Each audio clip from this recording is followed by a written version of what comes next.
Ma fille a 1 an, elle marche toujours pas, elle parle toujours pas, elle a pas passé son brevet, elle a pas passé son doctorat. Bon, je suis un peu déçu, je trouve qu'elle est un peu en retard, mais bon, c'est comme ça, je peux rien y faire pour l'instant. Donc voilà, je voulais faire un petit débrief, un petit point. Je sais pas si parmi vous il y a des gens qui sont pères ou mères. Il faut faire un petit bilan, qu'est-ce qui a changé dans ma vie en ces 1 an. Eh bien, quand même pas mal de choses, hein. Voilà, déjà aujourd'hui, je vous l'ai dit, je suis allé chercher ma fille à la nounou, ça c'est quelque chose qui n'existait pas pour moi il y a encore quelques temps. Là, c'est depuis la rentrée, on l'a mis nounou. Bon, en fait, on va faire juste par ordre chronologique quand même, d'accord? Donc, pour voir un petit peu, du coup, ce que j'ai découvert en ayant un gosse, c'est incroyable. Moi, vous savez, bon, à part maintenant, puisque je suis quelqu'un de la Yes Life, moi, je suis pas le genre de mec, tu vois, je me lève.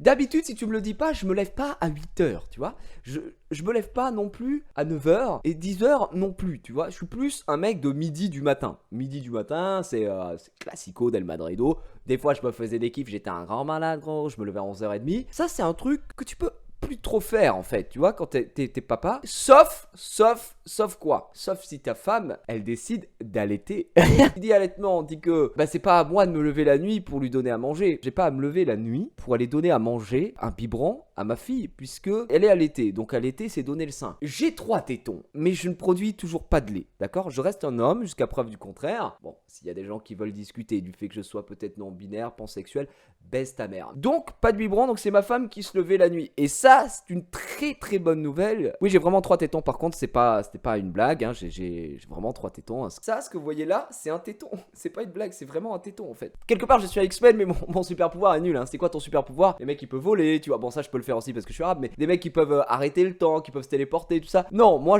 j'ai juste 3 tétons. C'est-à-dire que je prends un max de plaisir.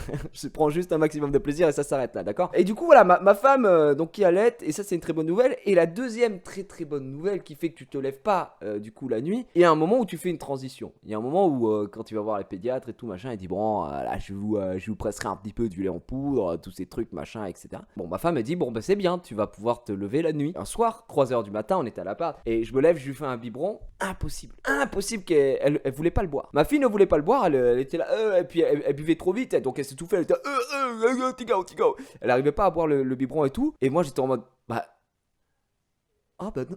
Ah bah non, elle veut pas prendre le biberon. Merde, putain, moi qui me faisais une joie à 3h30 de lui donner le biberon, elle veut simplement ton ibar. Bah ma femme, elle m'a regardé, elle était en mode, elle veut pas le biberon? Je lui ai dit non. J'ai dit tu vas devoir te lever à l'été.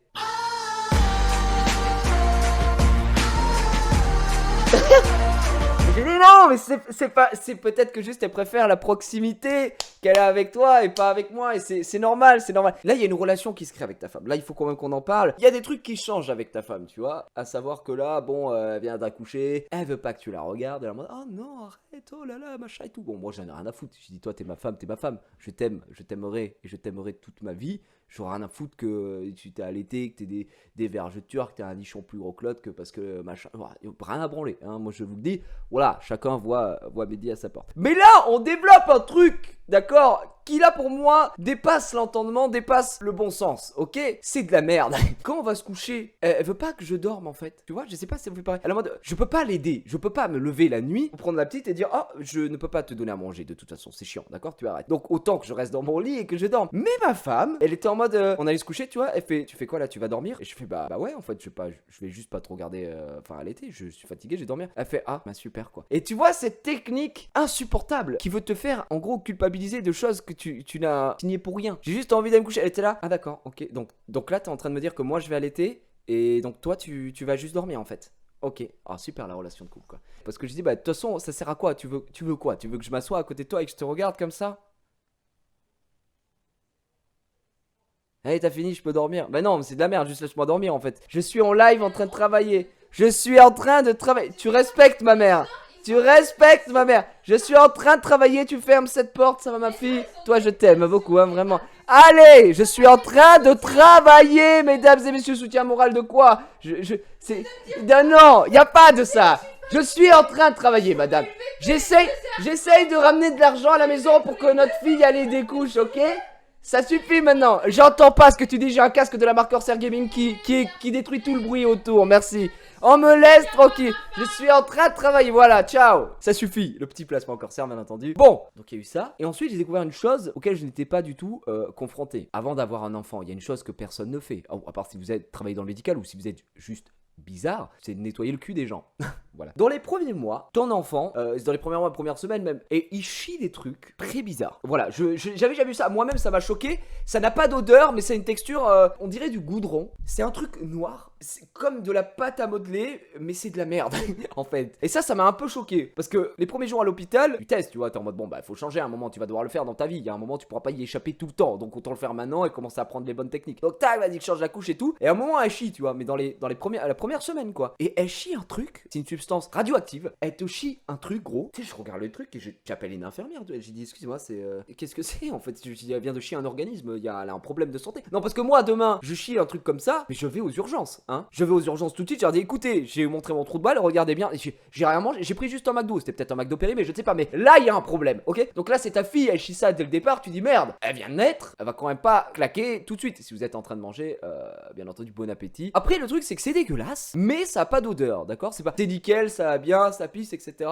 Ensuite, tu rentres à la maison et ta fille, qu'est-ce qu'elle mange? Boit du lait, d'accord? Elle boit du lait. Donc au début, ça va, tu vois, ça, elle pisse, elle chie, elle commence à faire ses premiers caca, mais c'est des caca, voilà. En gros, ça c'était très drôle parce que quand tu vas à la PMI c'est quoi? C'est là où t'amènes pour peser ton gosse, peser la taille, machin, voir, checker si tout va bien, fumer 2-3 bédos, enfin un truc classique pour un enfant qui n'a pas encore atteint un an. Du coup, on va là-bas et tu sais, quand t'es dans la salle d'attente, t'as toujours des affiches avec des trucs marqués et tout, genre n'oubliez pas le dépistage pour le cancer du sein, tu sais, que des trucs comme ça, machin. Et là, je tombe sur un truc et genre, je me dis, je suis vraiment en train de regarder cette affiche, enfin, c'est la réalité. C'était une affiche qui parlait de merde, enfin, littéralement, qui parlait de caca. Et donc, je me dis, bah, cette affiche, c'est une affiche de merde.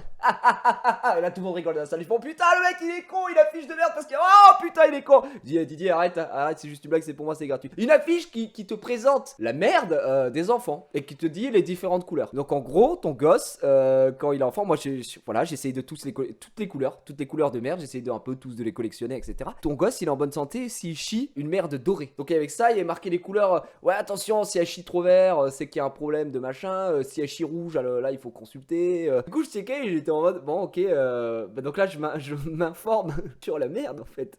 Donc c'était super cool. Donc ma fille, à chaque fois qu'elle chie, donc je regardais, ma femme, ouais, elle me dit, bon, au tout début, ça te fait un peu bizarre, c'est-à-dire que tu vas changer ta fille. La première fois qu'on te pose cette question, tu trouves ça un peu bizarre. Elle me dit, ouais, excuse-moi, sa merde était de quelle couleur? C'est comme si toi, on vient de voir demain. T'imagines, Xari, il me dit, je vais au chiottes, il revient, je fais, excuse-moi, Xav, je voudrais juste savoir, ta merde était de quelle couleur? C'était bien dur, c'était une coulante, c'est pour savoir, hein, Xav, c'est pas, tu vois. Et c'est vrai qu'au tout début, c'est assez déroutant. Ces caca étaient tout ce qu'il y a de plus normaux. Et moi, j'appréhendais un truc, c'était le premier vrai caca. On est tous tombés sur des vidéos, vidéo gag, tu vois, genre le mec, il est en train de changer, il tombe dans les pommes, tu sais, des trucs ultra exagérés. Et, tu sais, un matin, elle me fait un coup de Trafalgar, en fait. Je me lève, oh, ça va, machin. Et quand je me lève, je vais la changer directement. Et l'instant, elle avait chié un truc gros, mais waouh. Je regarde ma fille, je la regarde et je me dis, mais comment un si petit corps arrive à chier autant de merde? Vraiment, je cherche à comprendre. À ce moment-là, je me dis, mais c'est pas possible, d'accord? Je dis, il y a un problème. Je dis, elle fait une descente d'organes. Moi, je suis là, je suis pas bien, j'ai la tête qui tourne, machin, je suis pas encore réveillé. Je commence à ouvrir la couche, ça remonte partout là, quasiment jusqu'au bide, tu sais. Oh!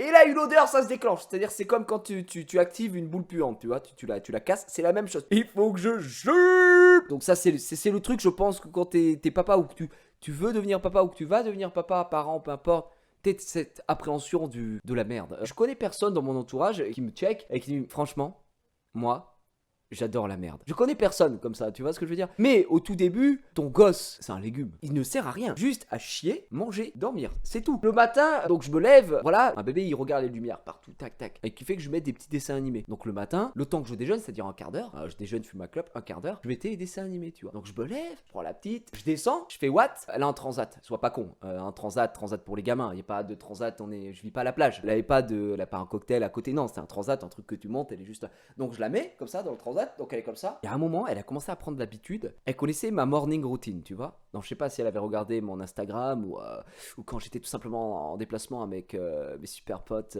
Enjoy Fan and Sananas. Mais bon, elle a commencé à checker ma morning route et elle savait que je faisais quoi tous les matins. Je me levais, je la mettais en transat, je l'attachais, je faisais monter, ding, je buvais monter et au moment où j'ai fini de boire monter, j'avais fumé ma clope. Eh ben, croyez-le ou non, qu'est-ce qu'elle faisait à chaque fois? Au moment où je me levais pour aller fumer ma clope, genre elle me checkait comme ça du regard, tu vois. Elle faisait ça. Elle avait une horloge interne qui savait exactement le moment où j'allais me lever. C'est-à-dire que pour aller fumer, il fallait que j'aille tellement en secret, gros. Parce que dès que je me levais pour aller fumer, elle me regardait, elle faisait, oh non, Dieu, ma vie est nulle, au secours. Elle se mettait à pleurer. Je lui ai dit, bah non, qu'est-ce que tu fais? Tu fais comme ta mère? Tu veux que j'arrête de fumer? Je peux pas, j'ai trop de soucis, d'accord? Tu me stresses énormément. Il faut que j'aille fumer ma clope. Et là, ma technique, c'était quoi? Je lui donnais 3 jouets. Parce qu'elle est jetée exprès. Je lui ai donné 3 jouets, dont un qui était attaché. Comme ça, si elle essayait de le jeter, il pouvait pas se jeter. Et du coup, elle jetait les deux. Moi, je traçais. J'allais allumer ma clope dans le garage. Et je checkais comme ça. Et puis, je pouvais même pas profiter ma clope. Le matin, j'aime bien, c'est sacré. Tu as bu ton thé. C'était comme ça avec mes chats et tout. Et là, tu l'entendais, elle était là. Elle se disait, ah, je suis là. Et putain. À la fin, même, je pouvais plus aller dans le garage littéralement. Donc, j'étais obligé de faire quoi? C'était une technique. J'ouvre, en gros, j'ai mon grand salon. J'ouvre mes portes-fenêtres derrière qui donnent sur le jardin. Et je les fermais. Et je fumais devant elle comme ça. Et je la checkais. Et je faisais des blagues. Je fais, oh, il est où papa? Il est là.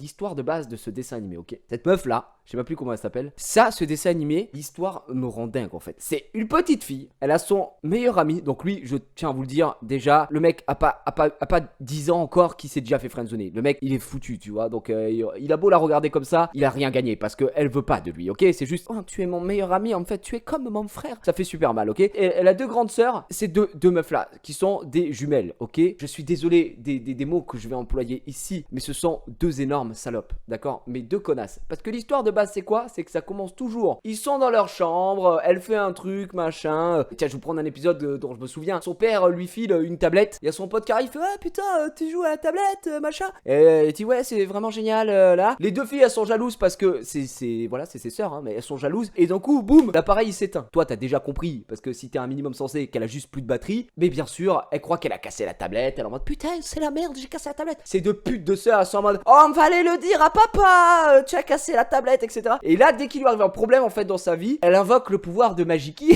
qui fait que ces poupées là ça devient la réalité. Et elle arrive dans un monde où c'est la princesse. Et en gros, tout l'épisode, il leur arrive une aventure dans le truc. Et à la fin, elle retourne chez elle, parce que c'est que dans son imagination. Et mec, ce dessin animé est insupportable parce que ces 2 sœurs sont toujours des connasses. Et le personnage principal, donc elle là, elle leur pardonne toujours. Mais je ne comprends pas. En fait, c'est quoi le but du dessin animé? D'inculquer des valeurs de victime à nos enfants. Parce que je suis désolé, hein, non mais vraiment, je vais vous dire très très vite. C'est-à-dire que moi, ma fille, elle va à l'école, d'accord? Et il y a 2 personnes qui la font chier. Bon, 1 fois, machin, 2 fois, 3 fois, 4 fois. Et au bout d'un moment, ma fille, je l'arme d'une batte de baseball et elle leur casse les dents en fait. Il n'y a pas de, non mais c'est pas grave, on fera mieux la prochaine fois. Ils ont fait le stéréotype même de la petite fille qui est gentille, qui se fait mais victime, hein, mais elle se fait victime et hamdoulilah, elle a un bon cœur. Non, ce n'est pas un exemple à suivre. Parce que ça finit pas en cacher un dans les rues. Non, j'en veux pas. Moi, ça, j'en veux pas. Donc, ce dessin animé, je regardais. Et au bout de 5-6 épisodes, je me disais, bon, il y a pas un moment où elle va voir ses sœurs, elle les prend par le callback, elle leur dit, écoutez-moi, là, les 2 connasses. Hein, s'il y a un problème maintenant, vous allez me dire en face. Non, parce que c'est que des trucs comme soum et tout. Ça pour qu'à la fin de son épisode, elle se rende compte que son iPad, il était juste déchargé. Et ses sœurs, elles disent, ah ben, ouais,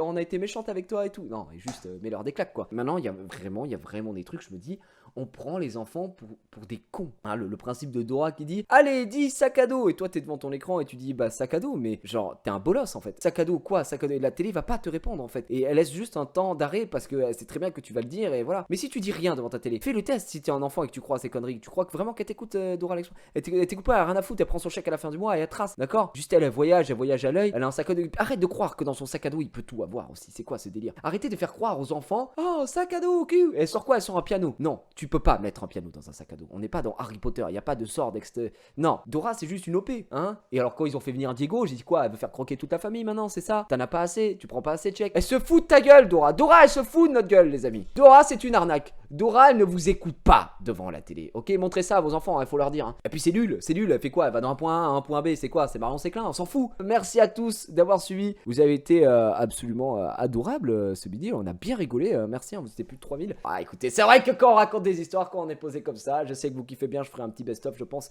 pour la chaîne, pour ceux qui ont loupé. Tout ça, je vous embrasse. Ciao, ciao, les amiches. Bisous.